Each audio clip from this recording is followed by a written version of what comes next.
today I thought I would do a revision of the Gousto that I've had for this month.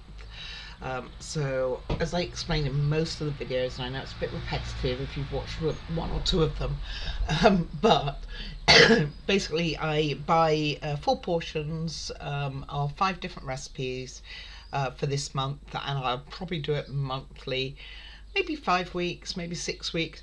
And I normally buy them and I video kind of in batches almost. So I've got the intro of the recipe done. Then I show the ingredients for each of those recipes separately, and that's on the day that they arrive. Excuse me. Oh, that was a cough. Sorry about that. On the day that they arrive, so you can see that they are fresh and everything. But then it may take me a couple of weeks to make them. Any meat I put in the freezer, things like the mozzarella that I got, I will also freeze. Anything that I think will go off before I get to it, I will freeze, like bread and things like that, so that you're aware.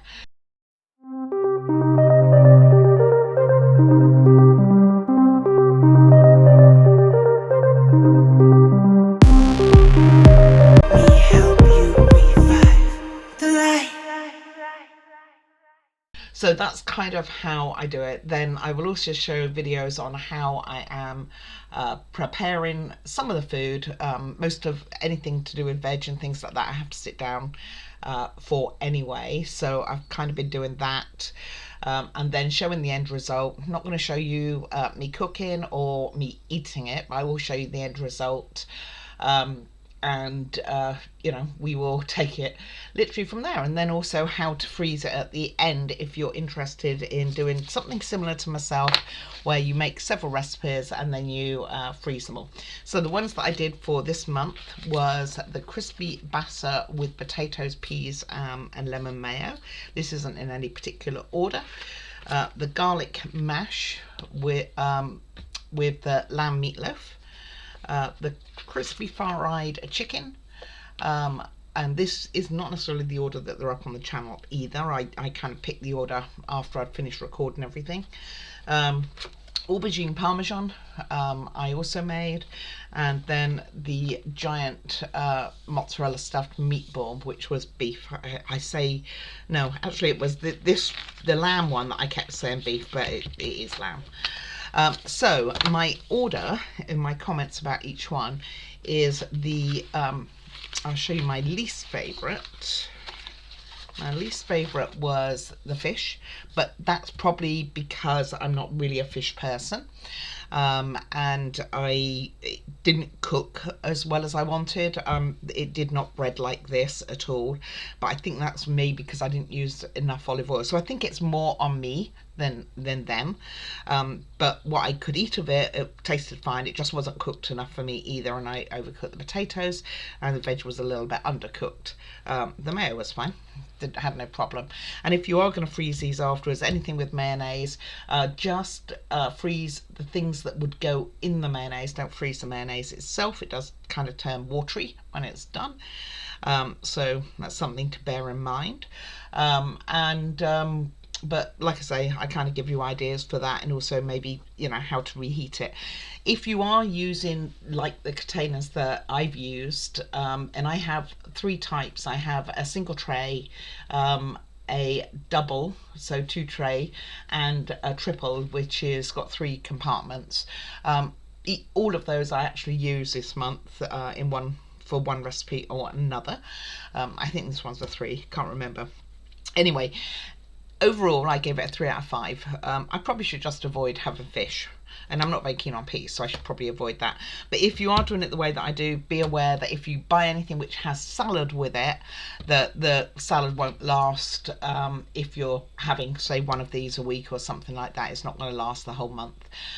So you might need to buy extra salad for it. That said, gem lettuces, the ones that I had with this, which was probably well over 2 weeks ago, maybe almost 3 now, I've still got one of them just fine. So the other one I used a bit of it and threw it away, so I'm sure it would have lasted, but I think once they're cut into, it's a bit more tricky.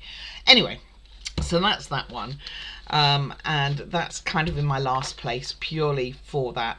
The next one is the let's see, the lamb one, the lamb meatloaf, only because and the only reason, oh, I should say, so this, I reckon I gave it 3 out of 5. Did I say that? Maybe I said that already. Anyway, the next one's probably about this one, and I give this one a 4. And the only reason is that the gravy was nothing like this. It was more like water. It wasn't very thick at all. Again, it's got peas. My doing. I should really avoid things like that. And the meatloaf, it kind of looks like it's a lot, like it's a rather than a mince of lamb, it kind of looks like it's more meat, but I think that's just onions, but it kind of gave me that impression, so I kind of got the wrong impression from it. And the gravy is definitely a lot thicker. Wasn't enough of it by any stretch of the imagination for me, whereas some others are too swimmy. Anyway, this was a 4 out of 5, around that. Then I had a couple at 4.5. So I had the chicken burger, that was 4.5. This was really good. It did come with a salad, so obviously, you know, that won't be there next time I have this. Chicken was very crispy. It actually came out really crispy. The mayo was very nice. I think it had chives with it, and there was plenty of chives in there, and that worked out to be really well. And the other thing with that aubergine one was, did I have the aubergine? Not yet.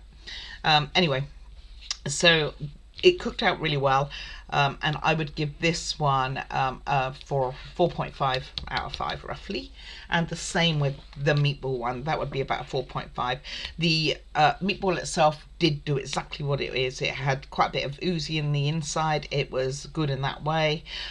It was quite runny for me. I could have done with it being a little bit thicker, but it did have enough sauce, so it's maybe that was on me. I did follow the instructions, so I'm not sure what I did wrong on this one, but it wasn't as thick as the picture shows for sure. So my mashed potato ended up swimming, but I did cook this in little different ways than what they suggest, so maybe that's why. And again, I would give this one probably about 4.5 out of 5. Would have this one again, by the way. It was actually really easy to make. It looks complicated, but it wasn't. It was very easy. And the last one I had, which is probably the top of my pile, at 4.7 out of 5, was this one. The only problem with the bruschetta was on me, and that's because I hadn't frozen the basil, however, so it had kind of gone really limp. What I would have been better off doing was, as I said in the video, as an amendment basically to the video, is, you know, I would have been better off cutting the basil that I had and freezing it, so it was ready to go, and I think that would have been fine. So that was kind of on me, but this tasted really good. Maybe could have done with an extra aubergine across all 4 portions, but it was still very tasty, very deep flavors, so this was probably my favorite. I do have a link below if you want to click it and get a discount. This is not a promotion by any stretch of the imagination at all, but it is something that I use, and I thought I'd just add it in my channel and see what you guys think, if it was worth having a go. I will do another one, so we will see what I get for that time, and quite, you know, like I said, it's kind of videoed in several different segments, so as much as they're going up one after another on the channel, or went up one after another, because by the time you see this it would have all gone up on the channel, I did actually do it over several weeks and things like that, and just pasted them together, which is why some of the veg will look different to what you end up seeing it.